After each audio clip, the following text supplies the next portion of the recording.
오늘 주간 리뷰 별로 하기는 싫지만 하겠습니다. 자, 키움 히어로즈 12위에 랭크가 되어 있고 주간 승패는 2승 3패인데요.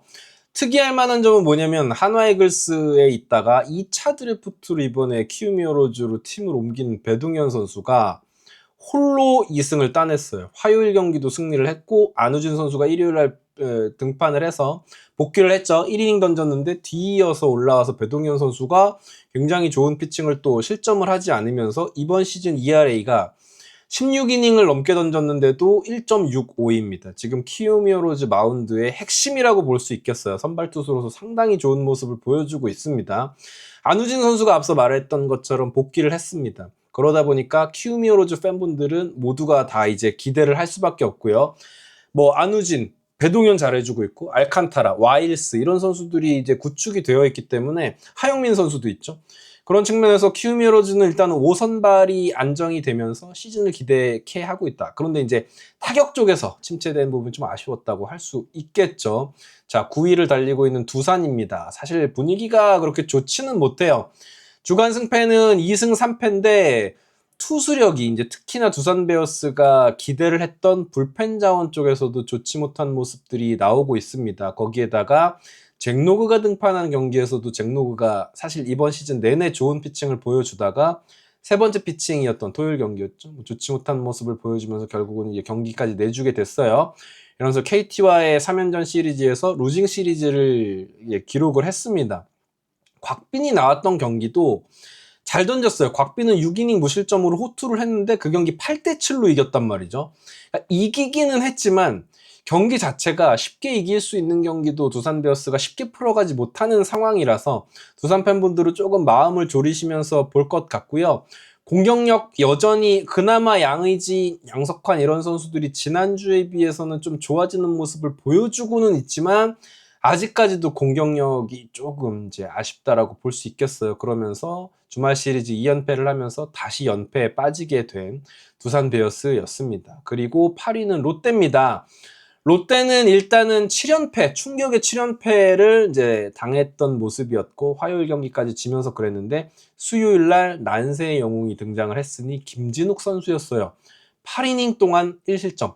그리고 그 다음날 경기에서 하루 쉬었죠. 그리고 금요일 경기 키움과의 경기에서 엘빈 로드리게스가 호투를 해줬습니다. 8이닝 1실점이었고 그 다음날 경기에서 비슬리도 좋은 피칭을 해줬어요. 실점이 있기는 했지만 워낙 이제 좋은 모습을 보여줬기 때문에 롯데는 글쎄요 이번 주에 마지막 경기에서 지기는 했지만 3승 2패를 기록하는 과정, 그 3연승의 과정 속에서 선발 투수들이 좋은 모습을 보여줬고 사실 나균환도 이번 시즌 계속 꾸준한 모습을 보여주고 있기 때문에 롯데 팬분들은 7연패의 아픔이 있지만 충분히 견딜 수 있지 않을까라는 생각이 들어요. 박정민 선수도 상당히 좋은 모습을 보여주고 있고 최준용도 불펜 쪽에서 좋습니다. 다만 4번 한동희까지는 좋아요. 근데 하위 타선 쪽에서 전준우부터 이어진 하위 타선 쪽에서는 공격의 흐름이 그렇게 매끄럽진 못하다라는 게 좀 걱정이 될 수는 있겠습니다. 공동 5위 기아 타이거즈입니다. 수입을 달성해서 왜 눈물이 나려고 그래. 아무튼 주말 시리즈에서 한화 이글스를 상대로 수입을 가져갔어요. 원투 펀치는 최강이다. 아담 올러, 제임스 네일 이 선수들이 제임스 네일 같은 경우에는 7이닝 3실점, 아담 올러 5이닝 2실점을 했는데 뭐 제 입으로 얘기하기는 그렇지만 한화 타선이 세긴 세요. 그래서 이 선수들을 맞이해서도 공략을 조금 해주는 모습이 나왔는데도 불구하고 그럼에도 불구하고 이 투수를 제대로 공략할 수 있는 팀이 리그에 많지 않게 느껴질 정도로 정말 좋은 피칭을 합니다. 특히나 제임스 네일의 스위퍼는 정말 명품이고 아담 올러가 던질 수 있는 뭐 체인지 반대손 타자의 체인지업이라든지 뭐 슬라이더라든지 이런 공들이 워낙 좋기 때문에 제 생각에는 이 정도급의 원투펀치가 갖춰져 있으면 물론 이제 불펜이 불안하기는 하지만 그리고 제리드 데일 엄청 잘 칩니다. 이 선수. 아니 WBC에서는 그 정도 아니었는데 엄청 좋은 모습을 보여주고 뭐 어쨌건 불펜이 조금 불안불안하다라고 할 수 있지만 선발 쪽에서는 양현 정도 등판이 지난 등판 좋았기 때문에 기대가 충분히 가능한 기아 타이거즈라는 생각이 들어요. NC 다이노스입니다. 자, 충격적인 6연패에 빠졌고 주간 일단은 5개의 경기를 모두 패했습니다. 내용들을 살펴보면은 뭐 이럴 수는 있어요. LG, 삼성에게 진 거기 때문에 괜찮다? 근데 야구라는 스포츠가 아무리 강팀이랑 붙어도 전패를 한다는 거는 문제가 생길 수밖에 없습니다. 그 중간중간에 문제점들을 살펴보면 결국은 선발진이 좋지 못했습니다. 커티스 테일러도 그렇게 좋지 못한 모습이었고 마지막 날 나온 토다 나츠키 선수도 좋지 못했어요. 이러면은 결국 NC도 지금은 과부하가 생길 수 있습니다. 물론 이제 버하겐 선수가 등판이 괜찮았고 구창모 선수 계속 잘 던지고 있지만 선발 쪽에서 좋지 못한 모습이 이어지면은 아무래도 시즌 전체가 좀 흔들릴 수밖에 없기 때문에 그럴 수 있고 접전 구간을 좀 버티지 못하는 모습들이 나왔었거든요. 그래서 뭐 토요일 경기 같은 경우에는 올러클린의 삼성 라이온즈에게 좀 따라가는 경기를 해줬지만 이후에는 또 타선이 침묵하는 모습을 보여줬는데 NC가 이렇게 되면서 결국은 공동 5위까지 추락을 하게 됐어요. 그리고 하나입니다. 공동 5위를 이제 지키고는 있는데 주간 2승 3패 2승으로 출발 뭐 좋았어요. SSG와의 경기에서 출발 아주 좋았다. 기분 좋았다. 근데 기아 타이거즈를 상대로 스윕을 당했습니다. 근데 이 과정들을 들여다보면 또 걱정이 될 만한 것들이 외국인 투수들이 일단은 오웬 화이트가 첫 경기에서 부상을 당했고 대체 외국인 선수를 일단 데리고 오긴 했는데 그나마 빨리 데리고 와서 잘 메꾸고는 있지만 그럼에도 불구하고 윌켈 에르난데스는 3경기 ERA가 6.00입니다. 이닝을 많이 소화해 주는 것도 아니고 탈삼진 능력이 아주 빼어난 것도 아니기 때문에 하나이글스는 걱정이 될 수밖에 없고 근데 외국인 투수만 그랬으면 모르겠는데 불펜도 난리가 났습니다. 그야말로 난리도 아닌데 뭐 정우주 선수가 주간 ERA가 좋지도 못했고 그나마 김사현이 실점을 하지는 않았지만 불안불안한 경기들이 노출이 되고 있고요. 노시환 선수는 진짜 제가 한화 리뷰 방송이었으면은 이렇게 웃으면서 얘기 못하죠. 왕앤청, 류현진 이 선수들만이 진짜로 좋은 모습을 보여주고 있는데 살아날 선수들 좀 빨리 살아나야 될 것 같고요. 4위는 SSG입니다. 연패예요.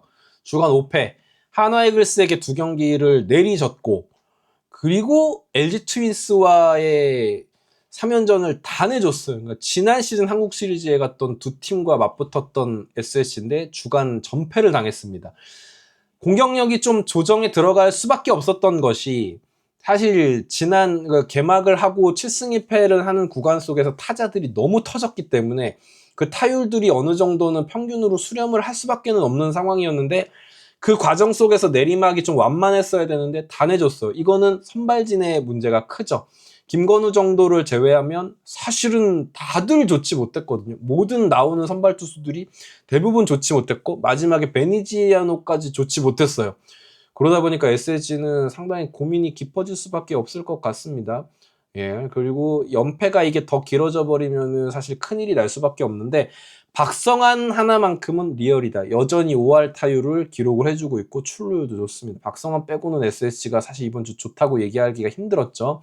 3위입니다. 삼성입니다. 역시나 올라올 전력이었다라는 생각이 들었는데 오히려 삼성이 공격으로 치고 올라갈 것이다. 아직 공격에서 터져주지 못하는 선수들이 올라오면서 삼성이 치고 올라갈 것이다 라고 생각했는데 그게 아니라 불펜으로 패고 다니고 있어요. 철벽 불펜의 중심에는 백정현, 백쇼죠. 왜 백쇼인지를 보여주고 있고 우완 이승현 선수, 좌완 이승현 선수는 사실 주중에 좋지 못한 모습을 보여주면서 박진만 감독이 혹평을 하기도 했죠. 혹평이죠, 그야말로. 근데 우완 이승현은 정말 좋은 모습을 보여주고 있고 9위도 상승한 모습입니다.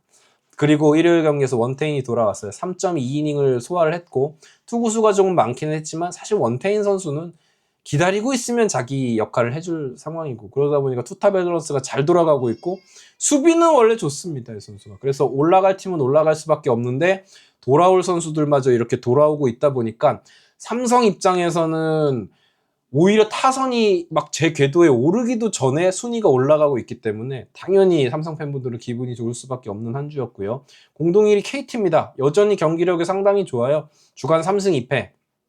그러니까 공격력 쪽에서는 시즌 초반에 좋았던 최원준이라든지 뭐 김현수라든지 이런 선수들이 조금은 내리막이지만 그래도 문제가 없어 보이는 게 안현민 존재가 사기예요. 이 선수를 제가 정말 대박이라고 생각하는 이유는 안타를 못 치는 날도 볼넷을 얻습니다. 그러니까 안 좋은 공에는 손이 안 나가요. 그러니까 홈런포를 쳐줄 수 있는 능력도 있지만 그냥 이 선수 한 명이 중심에 있잖아요. 그러면 팀 전체 타선의 밸류가 이 타선의 퀄리티가 좋아질 수밖에 없어요. 그러니까 모든 팀들의 어떤 그 팬들은 안현민의 존재를 부러워하지 않을 수가 없어요. 그러니까 다 우산 효과예요. 심지어 1번 최원준도 그렇고 9번으로 나오는 이강민도 그렇고 뭐 4번 힐리어드 말할 것도 없고 다 우산 효과입니다. 모든 투수들이 야, 안현민이 몇 번 타자지 이 생각을 하게 됩니다. 보실리가 지금 여전히 실점을 하지 않고 있습니다. 외국인 선수 진짜 잘 뽑아온 것 같고 선발진은 여전히 최강이고요. 그리고 박영현 선수가 미쳤습니다. 토요일 경기에서 멀티이닝 소화를 하면서 실점을 안 했는데 박영현은 대박인 것 같아요. 그렇게 참 혹사를 당하는 것 같으면서도 체력이 지칠 줄 모릅니다. 공동 1위 팀 LG 트윈스죠. 주간 전승입니다. 연승 7연승을 달리면서 역시 LG가 최강이다. 가장 전력이 센 팀은 LG다라는 생각이 들고 접전 구간에 들어서면은 LG 트윈스를 당해낼 재간이 없는 게 선수들의 경험치 전혀 당황을 안 해요. 수비면 수비, 클러치 능력은 클러치 능력. 그러니까 LG가 더 무서운 게 뭐냐면 아직도 이런 어떤 홍창기, 문보경, 신민재, 박동원 이런 선수들이 본 궤도에 올라오지 못한 상황입니다. 물론 마지막 경기에서 타선이 좀 터졌고 SSG가 뭐 실책 많긴 했지만 그런 측면에서 봤을 때 LG는 더 올라올 여지가 있습니다. 더 무서운 거 말씀드릴게요. 손주영 아직 안 돌아왔습니다. 그러니까 선발이 지금 잘 돌아가거든요. 시리노스 이번 주 호투했죠. 토러스트 좋죠. 임창규도 꾸준히 이제 5이닝 소화를 해주고 있죠. 송승기 좋았죠. 라크라네스 좋죠. 근데 여기다가 손주영까지 돌아온다? LG는 6선발 돌릴 수도 있고요. 가끔 가다가 뭐 2군 로테이션 한번 돌려줘도 돼요. 1군에 있는 선발 투수도. 그러니까 LG가 진짜 무서운 거고 우강훈 선수가 터졌습니다. 예, 우강훈이 터지면은 불펜 쪽에서는 뭐 김진성, 우강훈, 장현식 또 마지막에 유영찬, 불펜 뎁스까지 너무 좋습니다. 결국 보면은 올해도 결국 LG가 너무 세다 이 생각이 들더라고요. 그래서 3연패로 시작했음에도 사실 뭐 LG 걱정 누가 했겠어요. LG가 너무 좋다라는 생각이 듭니다. 주간 리뷰 여기까지 하겠고요. 자, 여러분 저 너무 힘듭니다. 제가 이렇게까지 대놓고 PPL 처음 하는데 메가칩스 구매 부탁드립니다. 저 너무 진짜 수입 당해가지고 울고 싶은데 특히 잘 나가고 있는 팀들 LG 트윈스라든지 KT라든지 삼성 팬분들 이거 메가칩스 사주세요. 기분은 안 좋은데 맛있기는 합니다. 많은 구매 부탁드리고요. 한 주 동안 잘 나간 팀들 축하드리고요. 못 나간 팀들 다음 주엔 잘하겠죠. 뭐 주간 리뷰 여기까지 하겠습니다. 구독, 좋아요 부탁드리고 메가칩스 사주십시오. 감사합니다. 다음 주엔 좀 웃으면서 리뷰할 수 있었으면 좋겠습니다.